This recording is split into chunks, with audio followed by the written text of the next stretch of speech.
안녕하세요, 여러분. 오늘도 건강한 하루 보내고 계신가요? 혹시 이런 경험 있으신가요? 아침에 일어날 때 허리가 뻣뻣해서 한참 동안 움직이기가 어려우셨던 적 말입니다. 또는 계단을 오르내릴 때마다 무릎이 시큰거리고 앉았다 일어설 때 어이고 소리가 절로 나오셨던 경험은 어떠신가요? 여기서 잠깐 정말 중요한 이야기를 해드려야겠습니다.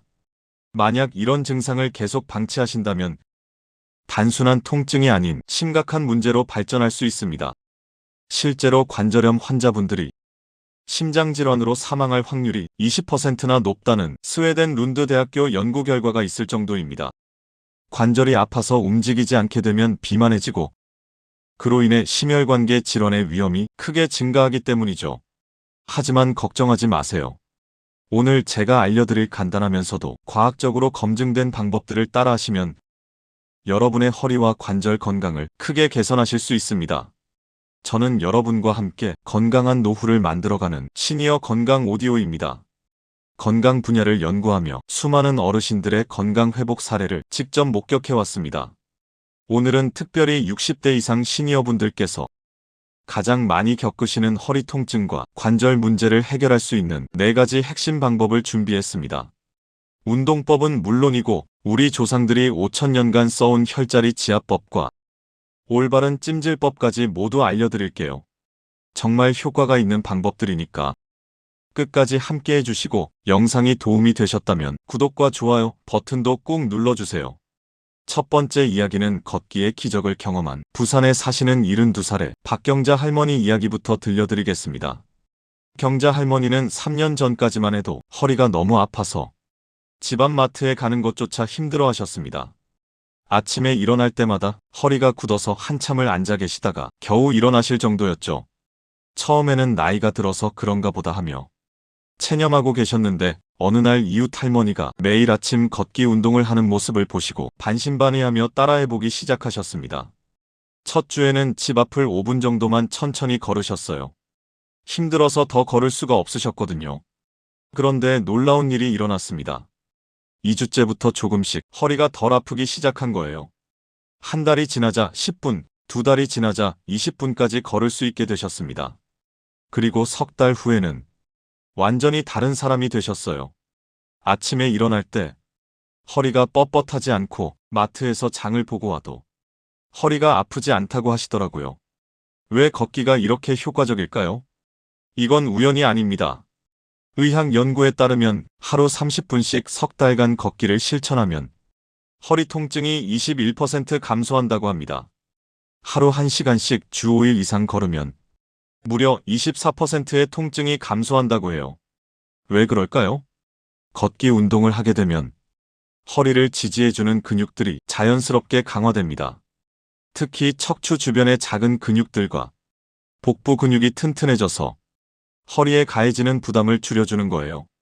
또한 걷기는 관절에 적절한 자극을 주어서 관절 내 윤활액 분비를 촉진시킵니다. 마치 기계에 기름을 치는 것과 같은 효과죠. 이렇게 해서 관절의 유연성이 향상되고 통증이 줄어드는 거예요. 그럼 어떻게 걸어야 할까요?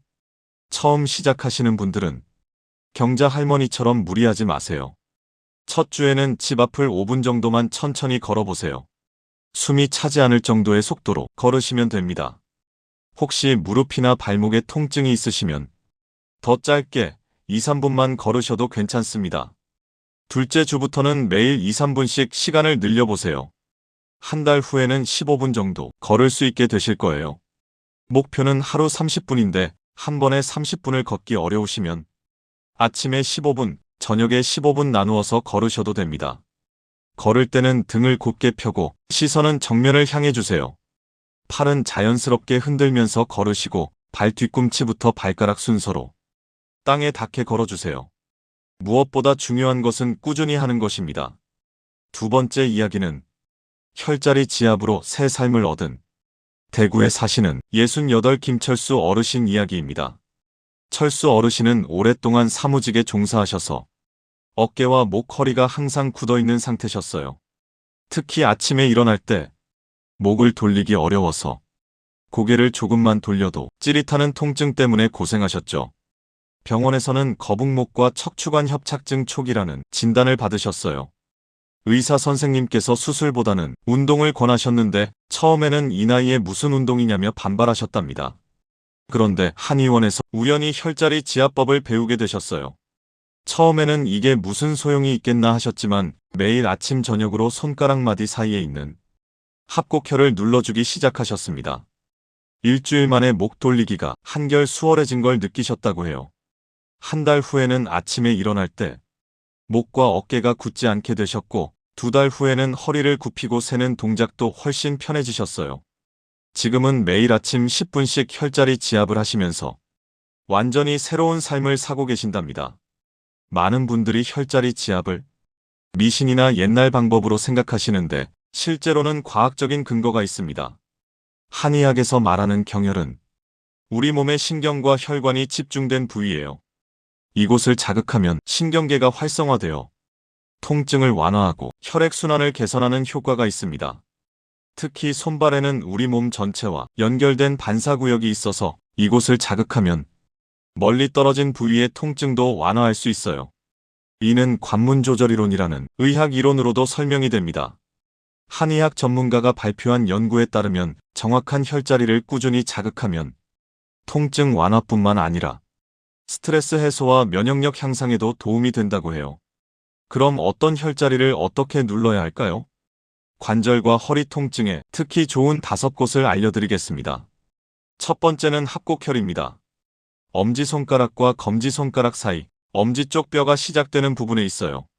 이곳은 만병통치혈이라고 불릴 정도로 다양한 증상에 효과가 있습니다.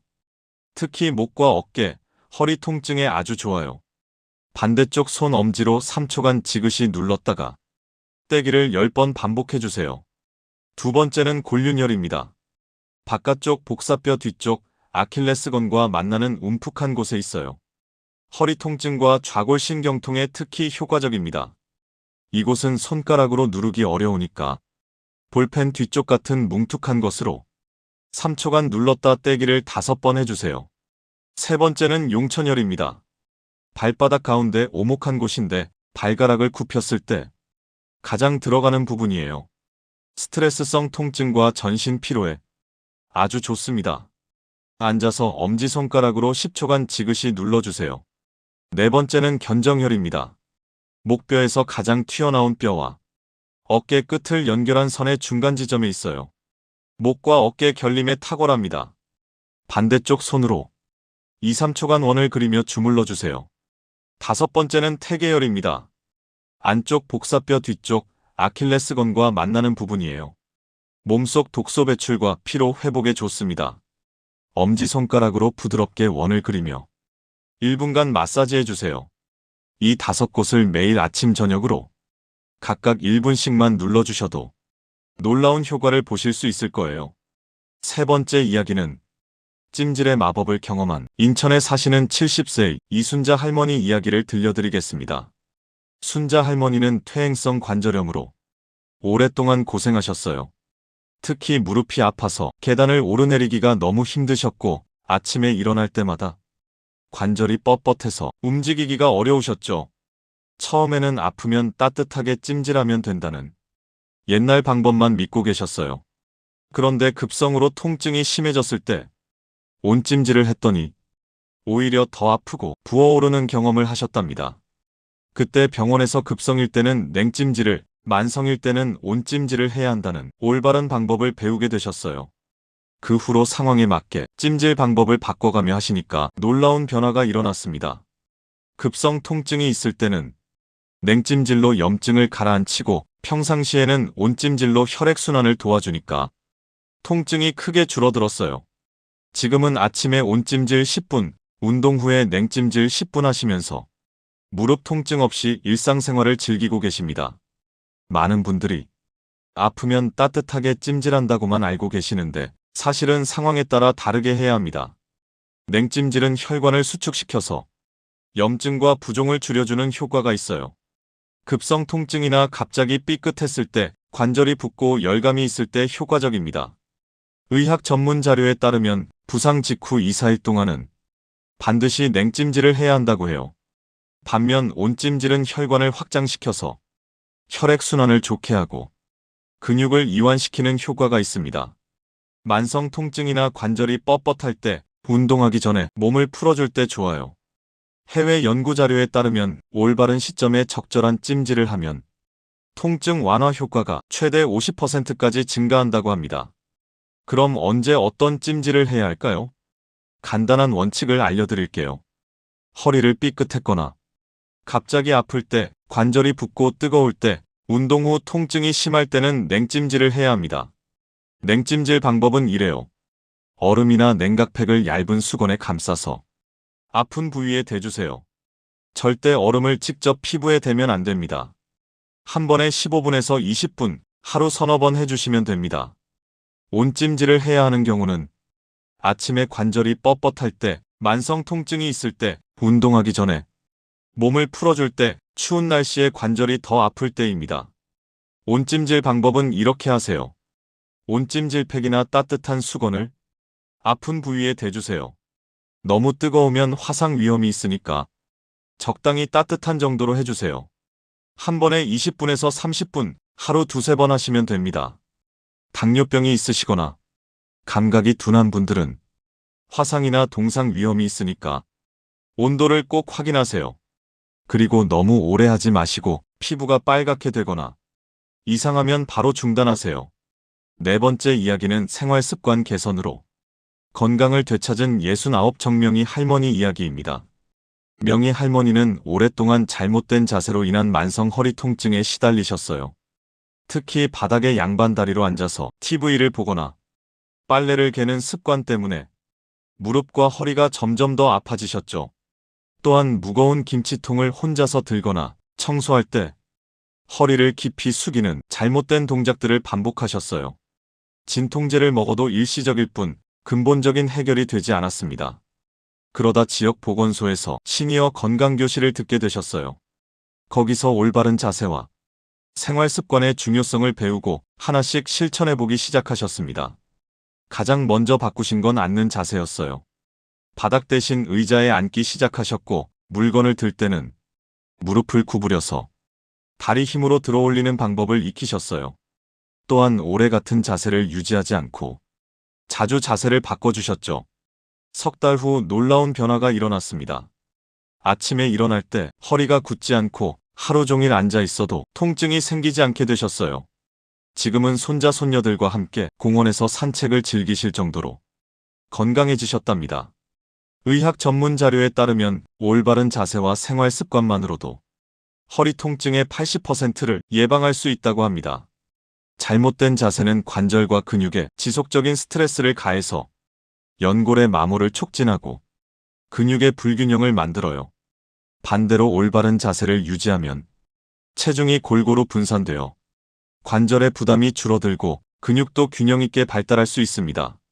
국내 연구에 따르면 물건을 올바르게 드는 방법만 익혀도 허리 손상의 위험을 70%까지 줄일 수 있다고 해요. 또한 체중 1kg당 무릎에는 4kg의 부담이 가기 때문에 적정 체중을 유지하는 것도 매우 중요합니다. 그럼 구체적으로 어떻게 생활 습관을 바꿔야 할까요? 바닥에 양반다리로 앉는 대신 의자를 사용하세요. 의자에 앉을 때는 등받이에 기대고 양발을 바닥에 평평하게 놓으세요. 무릎과 엉덩이는 직각이 되도록 하고 1시간에 한 번씩은 일어나서 몸을 움직여주세요. 무거운 물건을 들 때는 절대 허리를 구부리지 마세요. 대신 무릎을 구부려서 앉은 자세로 물건을 몸에 가까이 붙인 후 다리 힘으로 일어나세요. 2kg 이상의 무거운 물건은 혼자 들지 마시고 도움을 요청하세요. 너무 푹신한 침대보다는 적당히 단단한 매트리스를 사용하세요. 옆으로 누울 때는 다리 사이에 쿠션을 끼워서 허리의 부담을 줄여주세요. 베개는 너무 높지 않게 목의 자연스러운 곡선을 유지할 수 있는 높이로 해주세요. 집안일을 할 때도 허리를 구부리지 말고 무릎을 구부리는 습관을 기르세요. 청소기질을 할 때는 청소기를 몸에 가까이 두고 걸레질을 할 때는 무릎을 꿇고 하세요. 빨래를 넣을 때는 빨래 바구니를 높은 곳에 올려두고 하시면 허리에 무리가 덜 갑니다. 지금까지 말씀드린 방법들을 실천하실 때 꼭 지켜야 할 안전 수칙들이 있습니다. 가장 중요한 것은 무리하지 않는 것입니다. 운동이나 스트레칭을 할 때 통증이 심해지면 즉시 중단하시고 전문의와 상담받으세요. 특히 다리에 저림 증상이 있거나 힘이 빠지는 느낌이 있으시면 반드시 병원에 가보셔야 합니다. 혈자리 지압을 할 때도 너무 세게 누르지 마세요. 약간의 시원한 느낌 정도면 충분합니다. 만약 지압 후에 멍이 들거나 통증이 심해지면 중단하세요. 찜질을 할 때는 화상이나 동상에 특히 조심하세요. 당뇨병이 있거나 감각이 둔한 분들은 온도를 꼭 확인하시고 너무 오래 하지 마세요. 현재 복용하시는 약이 있으시면 운동을 시작하기 전에 담당 의사와 상의하세요. 절대로 약을 임의로 중단하시면 안 됩니다. 추가로 도움이 되는 습관 3가지를 알려드리겠습니다. 첫째, 충분한 수분 섭취입니다. 하루 8잔 정도의 물을 마시면 관절에게 점성을 유지해서 관절 건강에 도움이 됩니다. 특히 아침에 일어나서 따뜻한 물 한 잔을 드시면 밤새 굳어진 관절을 부드럽게 풀어주는 효과가 있어요. 둘째, 금연입니다. 담배는 혈액순환을 방해해서 관절과 뼈의 건강을 해칩니다. 금연만으로도 뼈와 관절 건강이 크게 개선될 수 있어요. 니코틴은 뼈의 밀도를 떨어뜨리고 연골의 재생을 방해한다는 연구 결과가 있습니다. 셋째, 충분한 잠입니다. 하루 7-8시간의 질 좋은 수면은 우리 몸의 염증을 줄이고 손상된 조직을 회복시키는데 꼭 필요합니다. 잠을 잘 자야 성장 호르몬이 분비되어 연골과 뼈의 재생이 이루어져요. 여러분, 오늘 말씀드린 방법들은 하루 이틀에서는 효과를 보기 어렵습니다. 최소한 석 달은 꾸준히 하셔야 진짜 효과를 느끼실 수 있어요. 박경자 할머니도, 김철수 어르신도, 이순자 할머니도, 정명희 할머니도 모두 석 달 이상 꾸준히 하셔서 건강을 되찾으신 거예요. 처음에는 힘들고 귀찮으실 수 있지만 조금씩이라도 매일 실천해 보세요. 기억하세요. 나이가 들었다고 해서 통증과 함께 살아야 하는 건 아닙니다. 올바른 방법으로 꾸준히 관리하면 80, 90이 되어도 건강하게 활동적인 삶을 사실 수 있어요. 작은 변화가 모여서 큰 변화를 만든다는 것을 꼭 기억해 주세요. 오늘부터 시작해 보세요. 오늘 영상이 도움이 되셨나요? 건강한 노후는 선택이 아니라 준비입니다. 오늘부터 작은 실천으로 시작해 보세요. 매일 아침 혈자리 지압 5분, 걷기 10분만이라도 해보세요. 여러분의 소중한 몸을 위한 투자라고 생각하시고 꾸준히 관리해 주세요. 구독 버튼과 좋아요 버튼을 꾹 눌러주시고 알림 설정도 해주셔서 새로운 건강 정보를 놓치지 마세요. 오늘도 건강하고 행복한 하루 보내시길 바라며 다음 영상에서 또 만나 뵙겠습니다. 감사합니다.